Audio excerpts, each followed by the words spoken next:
Hey everyone, welcome to Infinite Binge. We are watching Stranger Things 2, episode 6, The Spy. I'm Jake, and who else is here? Kevin? And Andrew. Like I say, the Demogorgon no longer has me. I feel better. That's good. Very good, yeah. You haven't coughed up a slug though, right? Uh, Nothing that looked like it came from the upside down, although it felt like it came from the upside down. Okay.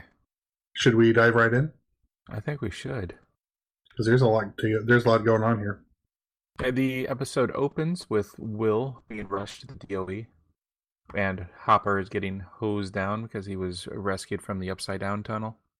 Will is saying it burns everywhere because, as you remember in the last episode, they were burning the tunnels.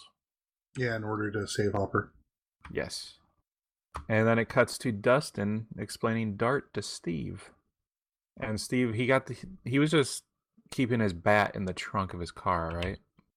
Yeah, like you do. Was it or did they go get it? No, it was in the trunk of his car. Okay. Or He if just had that if there was like they went somewhere else and picked it up, and then went to wherever, or went to Dustin's house, then they didn't show that. Yeah, I think it's implied that he just keeps that in his car. But that would be dangerous, having just that bat with all those nails just rolling around in your trunk. Could you imagine getting pulled over with that? That won't be a good time. With those two Gomers for police officers in that town. Like if it was Hopper, you'd be able to say, hey Jim, remember this? Yeah, I think Hopper would get him out of it though. But anyway, they get the bat and they head down into Dustin's storm cellar.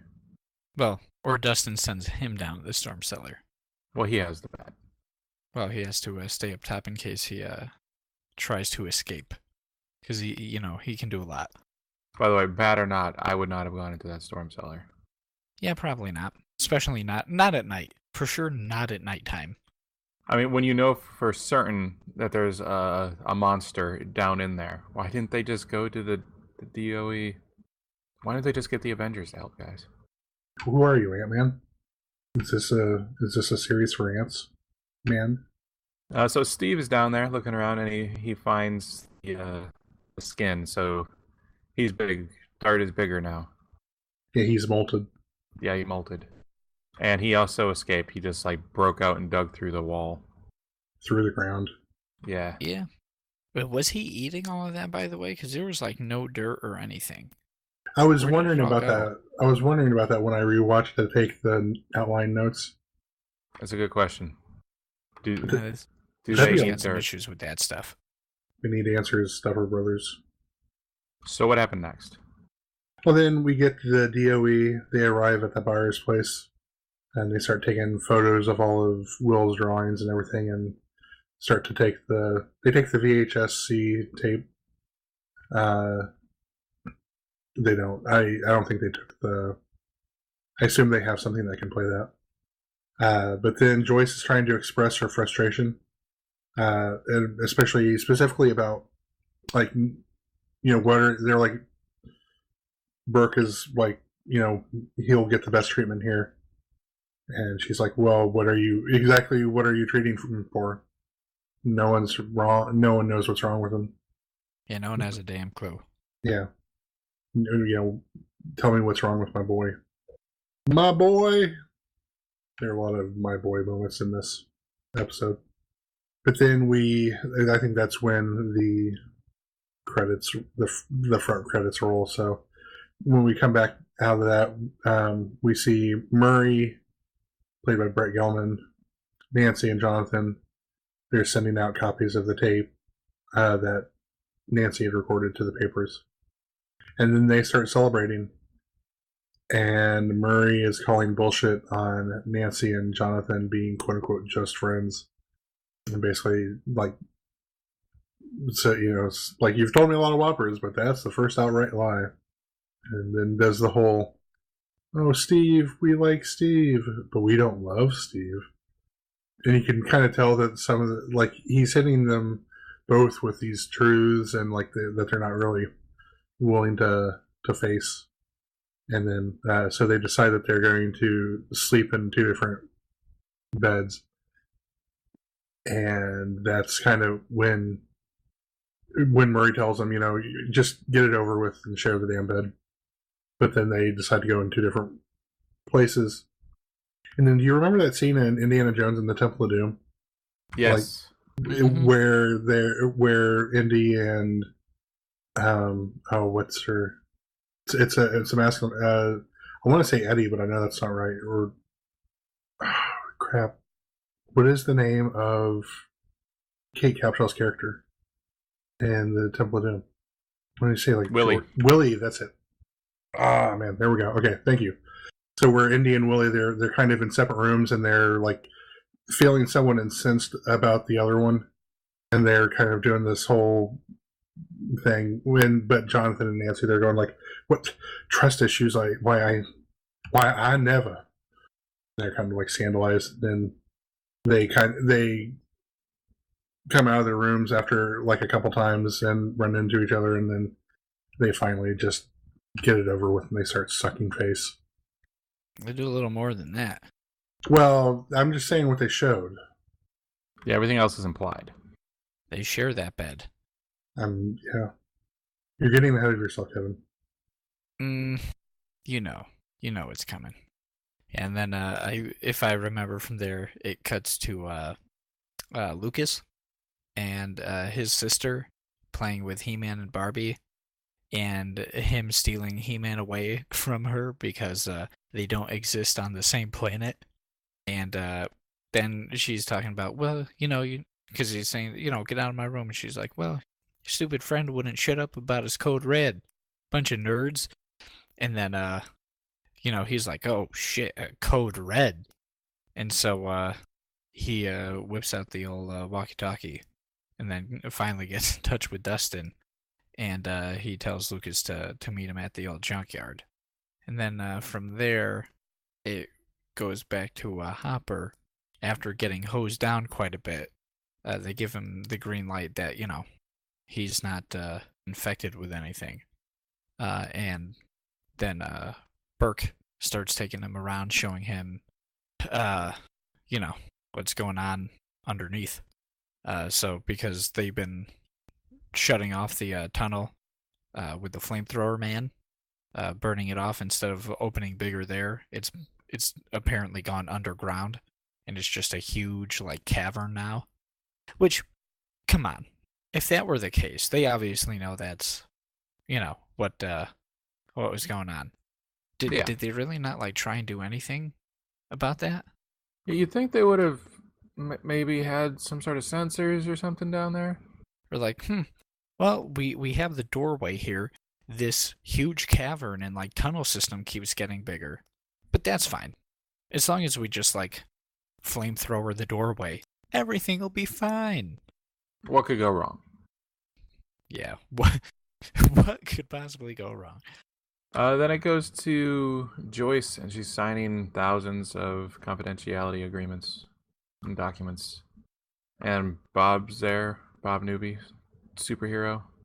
But Will does not remember Bob. Then it cuts to Murray and Nancy and Jonathan with their awkward breakfast. Murray says, if you need me again, don't. If you need to reach me again, don't. That was pretty good. I like that line. Yeah. I hope he shows up again in the future. I like Murray.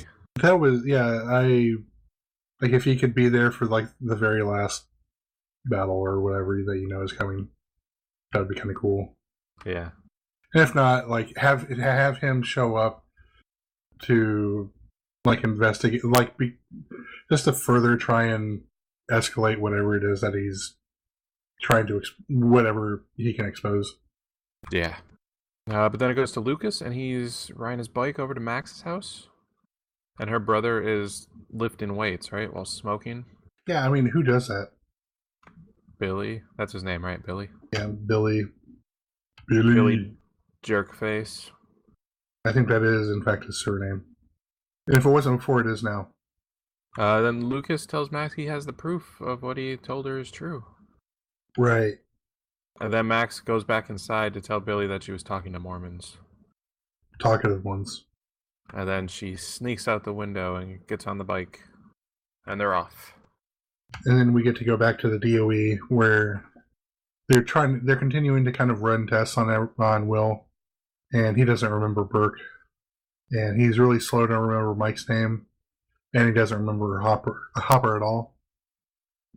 Then he says that last night they asked him what he remembered from last night.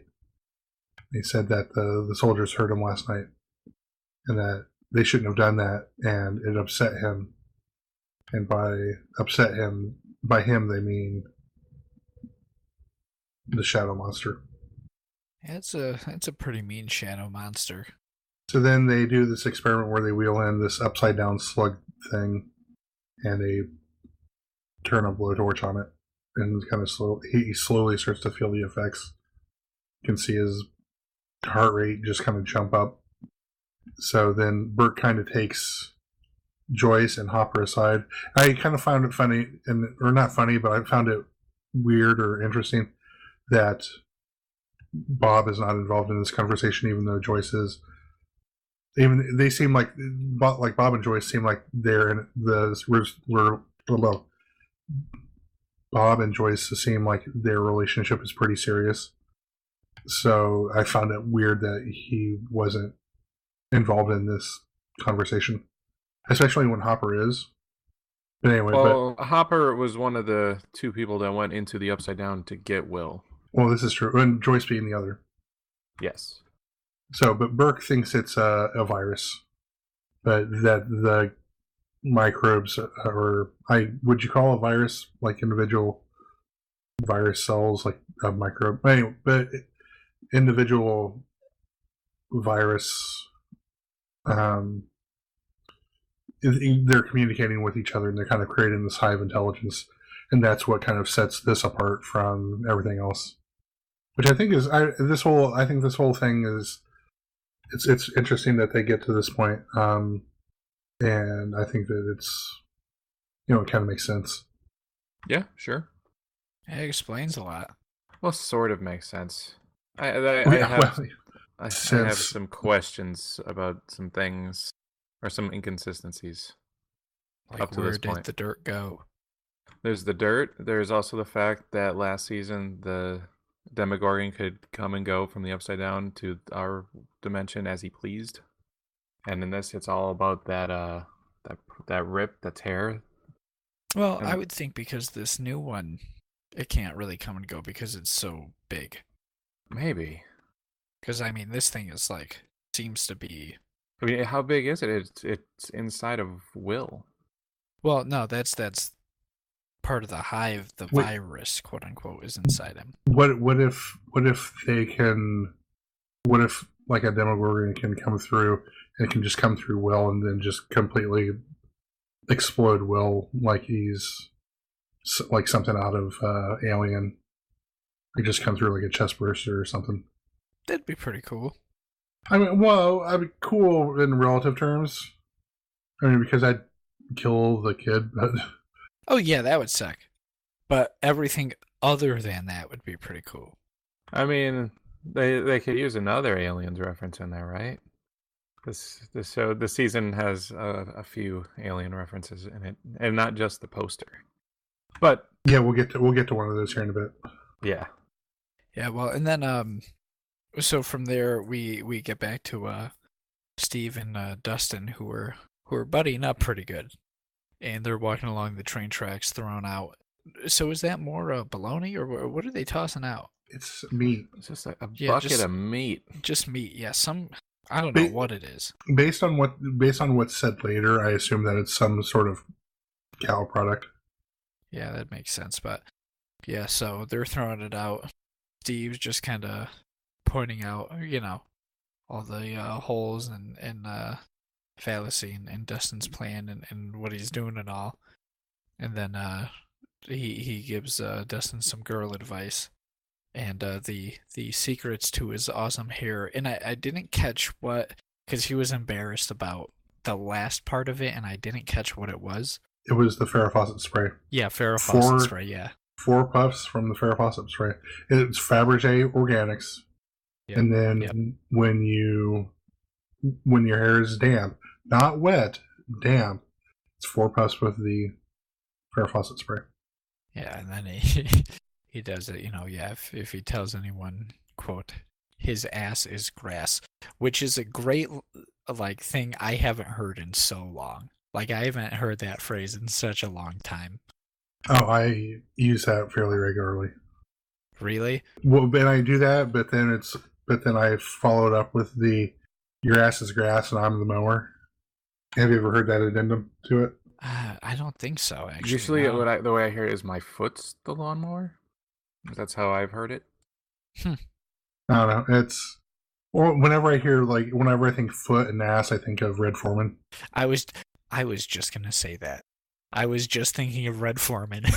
Well, whenever I think of Red Foreman, I think of RoboCop. And was he the one that got splattered on the windshield? No. No, that was the guy from ER who played Romano, Paul something.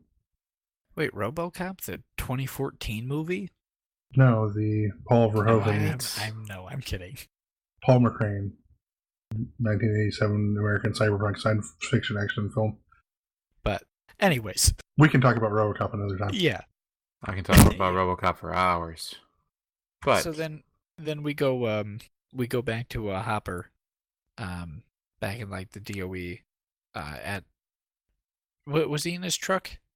Oh, where he's like doing the thing with the so Morse code. instead of doing the Morse code to L, he just because he's clearly things are kind of going south, and he knows that, so he actually like speaks to her, or thinks he's speaking to her over the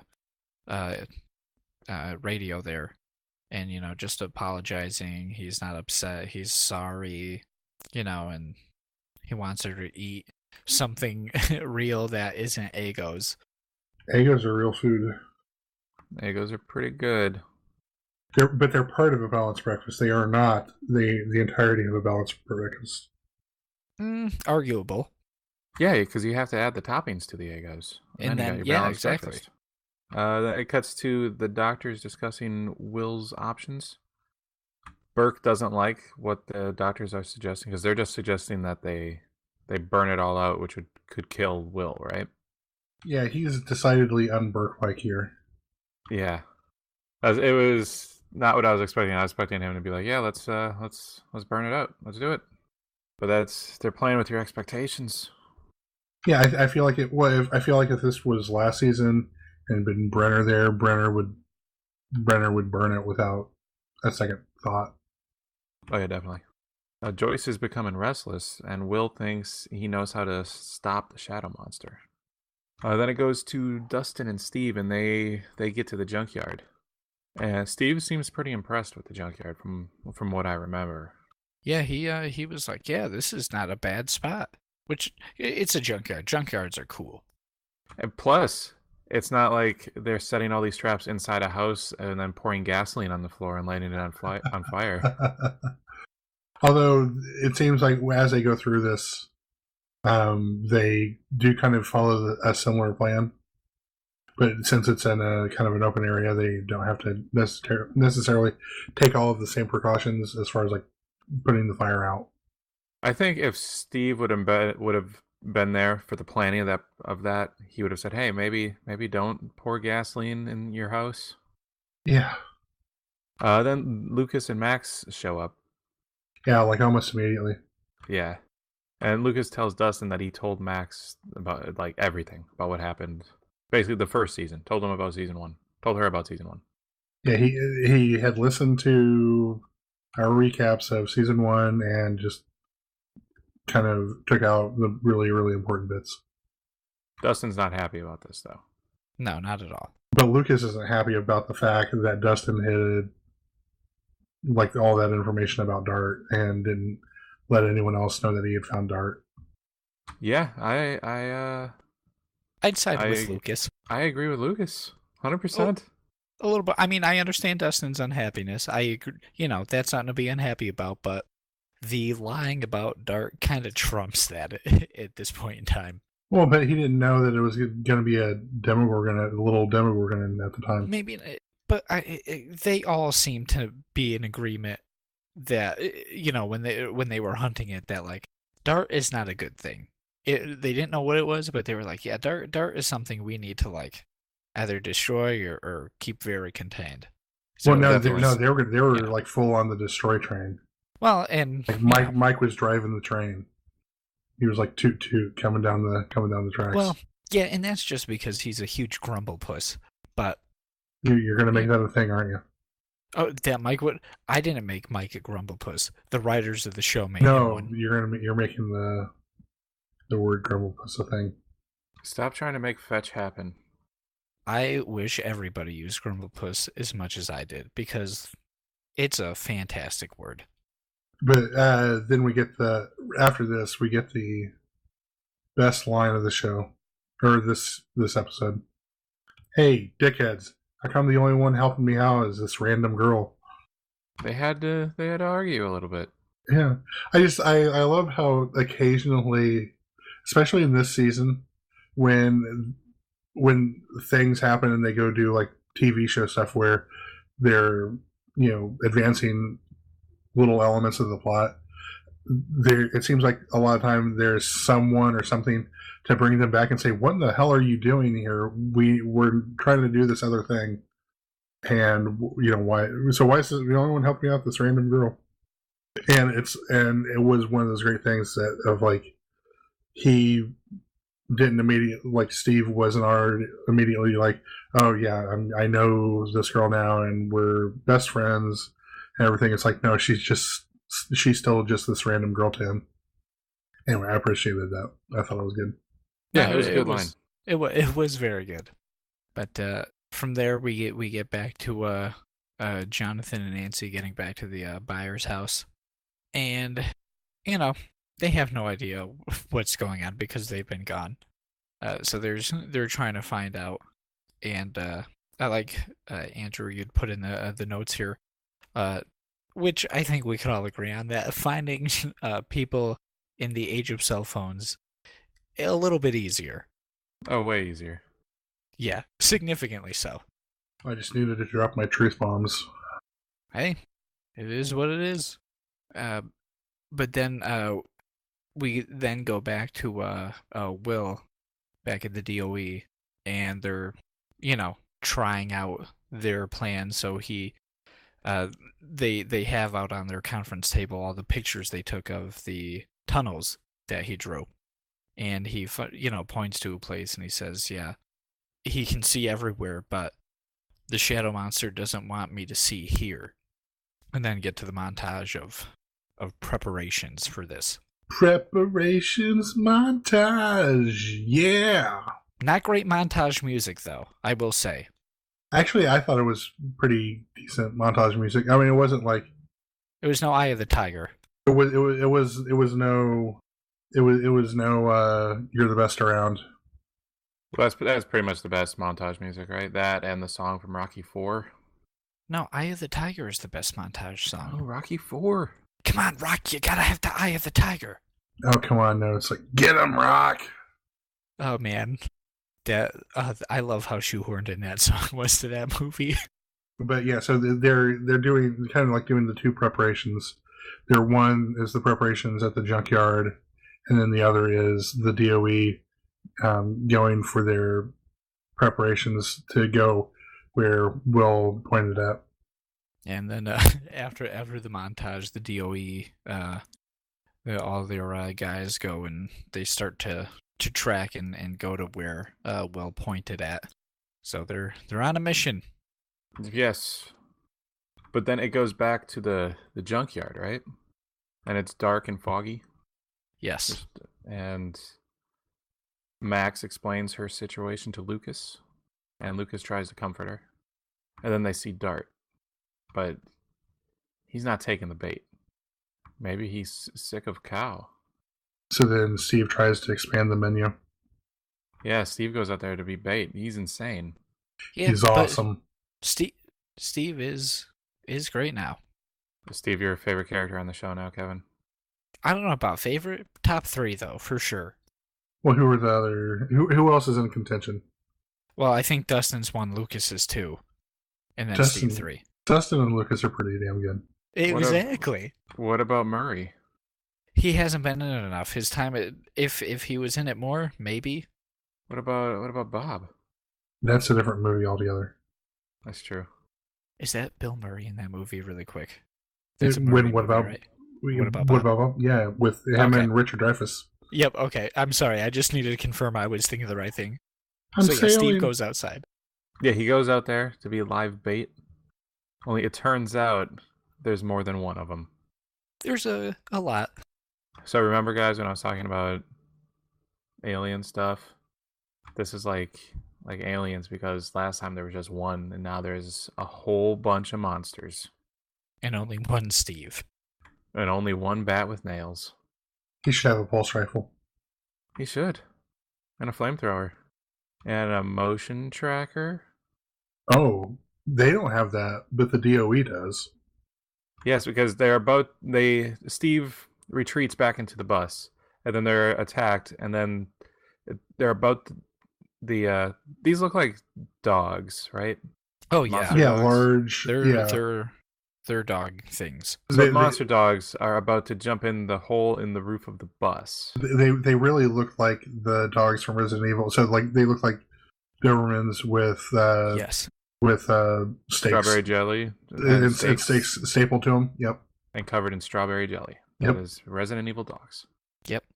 But then just as they're about to attack in the bus, they all leave for some reason, and they run off into the woods. Yeah, and then Steve's kind of like Steve's the one who says it's like no, they're going somewhere. It's not just that they left or they were full or whatever. They're going in search of something. And then cut to the DOE goons. They're where Will sent them, and they all have motion trackers from aliens. Like even down to the sound effect. Yeah, it's great. In your notes, they should have pulse rifles. Again, I agree. Yeah. They should have pulse rifles. I mean, what shouldn't have pulse rifles in it? Rocky 4. I they mean, we could were use- close in Rocky 4. Did you see that training machine he had?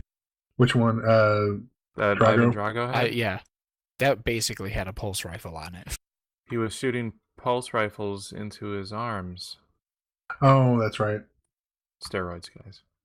And they basically they're at where Hopper was down in the tunnel. Yeah.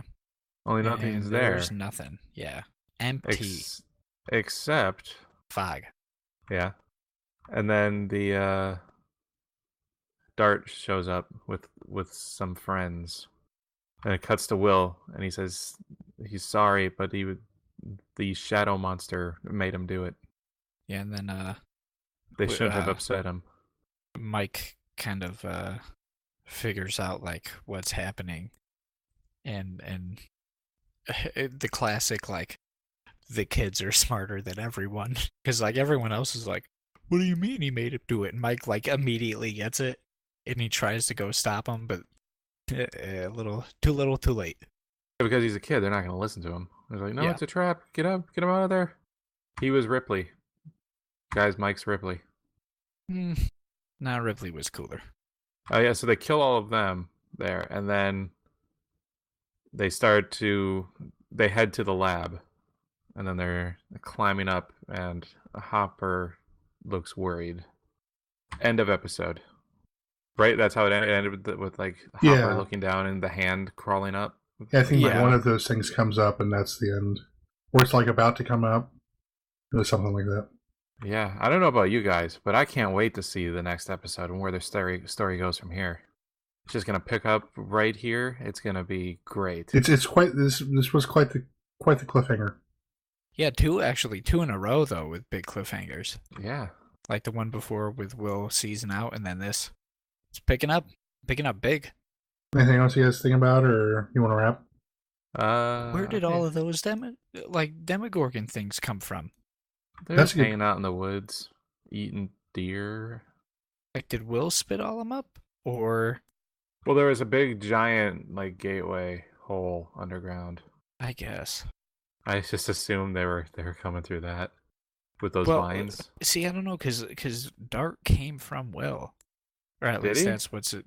I mean, that's what you gotta assume, right? Because we saw him spit one of the things up that you gotta think in turn became What if- these Demogorgon-y things. Maybe that was something else. Maybe that was the shadow monster. Maybe. Also, But then why would- remember, I don't know. Will and Barb weren't the only ones that went missing last season. They mentioned, the DOE mentioned that there was 7 missing, I think, or 8 missing. Oh, I don't recall that, but interesting. Yeah, it was something like 6 or 7. Maybe they were fed after midnight, and then they turned into the gremlins, and they got water on them. Well, they got water on them first, and then they fed them Yeah. after midnight. Well, you can, yeah. Well, if you put water on an actual gremlin, it will turn into other gremlins. Oh, will it? I think that's what happens. Write down in the comments if that's how it happens. That sounds right. That's got to be it. I think that's the way it was happening at the end of Gremlins. He was in the Spike was in the fountain getting all the water, and then it was popping out other gremlins. Right? Or was that Gremlins 2? It could be Gremlins 2. The non-canonical Gremlins. No, Gremlins 2 had Hulk Hogan in it. It's the most canonical. So what you're saying is that we should take our vitamins and say our prayers and... It also had Leonard Maltin reviewing the first Gremlins movie in it. Is Leonard Maltin even still alive? Yes. He has his own podcast. You guys should check out Leonard Maltin's podcast. Okay, Leonard Maltin is not as old as I thought he was. Anything else you guys want to have before I wrap up? All right, thanks for listening. Make sure you like us and share and subscribe, do all that good stuff, leave some comments. Also, listen to the Geek Box and the All Talk podcast where we talk about all the geek stuff and manga machinations and the comic conspiracy. And thanks for listening. We'll see you next time.